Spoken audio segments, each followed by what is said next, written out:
Hey guys, balik mainan di channel YouTubeku. Nih kini aku bakal jelaske ke kowe-kowe kabeh piye carane ngembangke usaha baby spa. Nah, untuk kalian yang pemula dan masih ingin mengembangkannya lagi, ini sangat cocok sih buat kalian. Untuk pengalaman aku pribadi sih, ini bisa diterapin untuk kita semua. Semoga kalian juga berkenan dengan apa yang aku sampaikan. Kalian sudah siap? Let's do the go! Pertama yang harus kita siapin yaitu persiapan diri sendiri dan persiapan alat. Kalau yang saya lihat sih untuk persiapan alat kalian ya harus standby stetoskop, terus tensimeter seperti video yang udah aku upload yang ini. Nah pokoknya yang sekiranya perlu dibawa itu wajib dibawa. Sebelum tindakan itu kan kalian harus cuci tangan terlebih dahulu. Nah itu silakan untuk cuci tangannya bisa di rumah klien atau sekalian bawa hand sanitizer sendiri di dalam tas. Jadi kalian bisa pakai hand sanitizer tersebut saat di depan klien. Jadi klien tuh tahu kalau kalian tuh udah bersih, tangannya udah steril seperti itu. Nah kalau kalian udah bersih, udah steril kan baru kalian bisa megang si kliennya atau si babynya seperti itu.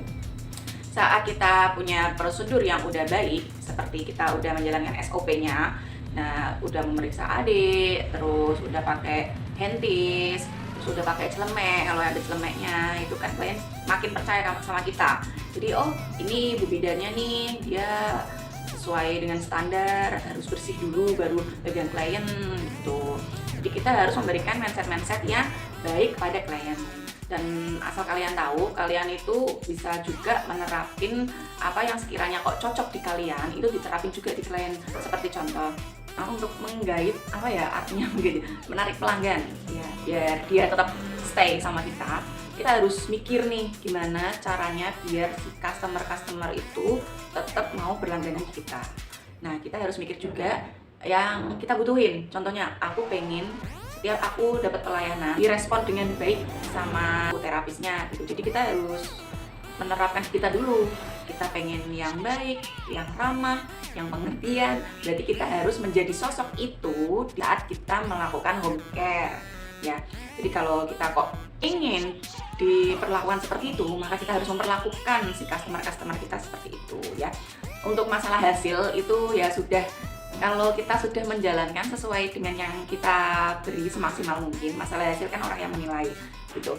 Jadi kita nggak usah khawatir masalah hasilnya bagus atau enggak, yang penting kita memberikan sepenuh hati dan kita memberikan dengan ikhlas. Itu yang pertama, ikhlas. Oke, sekarang yang kedua harus ikhlas ya. Kita sebagai tenaga terapis ya, sebagai terapis kita harus bisa membawakan jiwa positif kita. Ikhlasnya dari mana? Sebenarnya ikhlasnya itu dari pelayanan kita yang kita beri. Jangan beranggapan kalau kita pijat udah selesai. Jangan seperti itu namanya nggak ikhlas. Kalau ikhlas dari hati, babynya terus nyaman, dipijat dia nggak rewel, nah itu namanya baru ikhlas. Terus jangan mentang-mentang kalian terapis harga mahal, terus cuma nyet udah, itu jangan. Jadi kalian harus memberikan yang terbaik untuk klien. Karena apa? Karena kalian nggak tahu hatinya klien kayak apa. Contohnya, aku pernah ya ada klien, dia itu baik, welcome, tapi ibunya yang agak rewel. Agak rewel ini, kalian menyikapinya harus tetap baik walaupun dalam hati kalian, ih apaan sih ini ibu, rese banget sih gitu kan. Tapi kalian tuh harus tetap bersikap baik dan harus memberikan ekspresi yang bagus juga. Jangan sampai ekspresi jelek, kayak contohnya jelek itu ekspresi sebel kalian tuh terlampiaskan tuh jangan. Kalian harus tetap sesuai standar dan tetap profesional lah gitu ya namanya. Nah kembali lagi ke topik yang tadi aku ceritain, customer aku ini kan baik, welcome, dan ibunya kan agak rewel. Nah waktu itu sudah selesai kan treatmentnya, udah cukur bayi, udah perawatan bayi baru lahir. Nah si ibu itu yang rewel itu justru malah memberikan uang yang lebih dari yang harga aku berikan. Jadi contohnya kan aku matok harganya tuh 150, ibunya itu malah bisa sampai beri 250 gitu. Ya jadi untuk pelayanan emang nomor satu sih untuk pelayanan jasa ya. Sikap kita harus baik, ikhlas, dan kita tidak boleh menilai bahwa jika orang itu nyebelin itu dipukul rata. Dipukul rata maksudnya, ih wong kayak jengkel kayak aku rasa nambah wong kuwi males nih, gue kayak jengkel kayak banget sih, aku jadi males. Itu jangan, soalnya malah justru kadang yang nggak kita sukai itu malah yang terbaik buat kita. Seperti itu. Ketiga, ini terakhir ya guys. Yang ketiga, kita itu harus beranggapan bahwa semua klien kita itu pintar ya. Jadi jangan beranggapan aku terapis, aku mau mijetin orang awam, dia pasti nggak tahu. Nah, jangan pikiran seperti itu. Soalnya ada banyak tipe-tipe klien. Yang pertama dia nggak tahu dan dia nggak mau tahu. Yang kedua dia nggak tahu dan dia pengen tahu. Yang ketiga dia tahu dan dia pengen tahu lagi. Jadi kalau yang klien nggak tahu dan nggak pengen tahu, dia percaya aja sama kita gitu, bahwa kita sudah melakukan yang terbaik. Tapi yang klien nggak tahu tapi dia pengen tahu, dia itu memperhatikan sedetail-detailnya tindakan kita. Dari pijetan pun dia itu memperhatikan loh guys. Contohnya kayak ini aku pernah si home care, dan itu si ibu membandingkan antara terapis tetangga sama pelayanan saya. Dan si ibu itu lebih cenderung ke pelayanan saya, dan dia kayak kurang membicarakan kurang baik lah di terapis tetangga. Tapi kita jangan sampai ikut dengan nambah-nambah ya. Kalau bisa ya kita memberikan arahan yang lurus lagi. Kalau waktu kemarin itu sih ibunya bilang, ibanya itu kalau mijitin cuma gini-gini doang, terus udah selesai dia pergi. Anak saya rewel malah dia itu marah-marah. Wih, ini mana sih anaknya kok rewel banget, dipegangin dong, saya kan nggak bisa gini. Itu nggak boleh kayak gitu guys ya. Buat kalian, walaupun kalian di situ membantu si pemilik baby spa atau kalian sendiri pelaksananya, sebisa mungkin berikan yang terbaik. Karena apa? Kita nggak tahu nih ke depannya kita baik sama orang, dia mungkin tidak akan membalas waktu itu juga. Tapi kita ya nggak juga mengharap akan dibalas baik, itu enggak. Tapi apa yang kita tanam pasti akan kita tuai juga ya. Kita dari paripesane wong Jawa kuwi nandur apik tukule ya apik, ngono kuwi lho. Nah, karena apa? Saat kita home care itu juga termasuk mempertanggungjawabkan brand kita. Jadi kalau kita melakukannya dengan baik, pasti si customernya juga responnya baik.